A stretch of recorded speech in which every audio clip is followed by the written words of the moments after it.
میں بات کر رہا تھا اس رابعہ بصری کی۔ رابعہ کے معنی چار کے ہوتے ہیں۔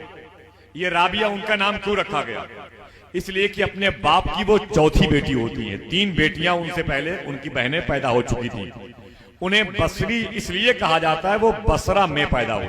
جب ان کے باپ روتے روتے سو گئے، خواب میں اللہ کے نبی تشریف لائے تو میرے آقا پوچھتے میری نیک بندی رابعہ بصری کے باپ رونے کی وجہ کیا ہے؟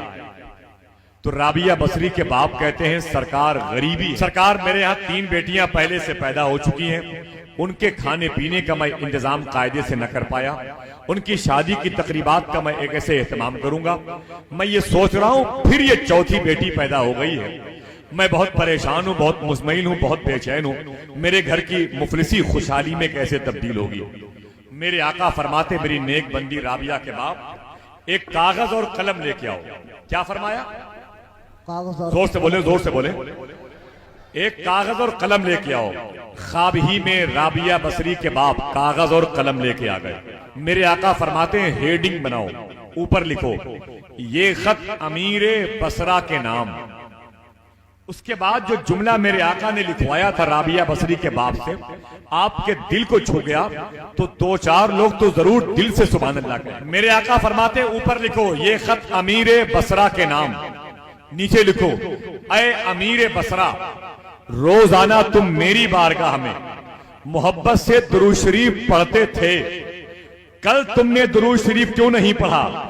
جرمانہ ادا کیجیے۔ میرے آقا فرماتے آگے لکھو اس جرمانہ کی قیمت کتنی ہوگی؟ 400 چاندی کے سکے۔ ہم کبھی نہیں پڑھتے، کوئی پوچھنے والا نہیں ہے۔ امیر بصرہ ایک دن ناغہ کر دیا تو مدینے والے آقا ناراض ہو گئے۔ اللہ اللہ اللہ۔ صبح کو اٹھ کے رابعہ بصری کے باپ اس کاغذ کو لیتے ہیں اور امیر بصرہ کے محل کے مین گیٹ پر کھڑے ہیں، واش مین کو اس خط کو دیتے ہیں اور کہتے ہیں کہ یہ خط اپنے مالک تک پہنچا دے۔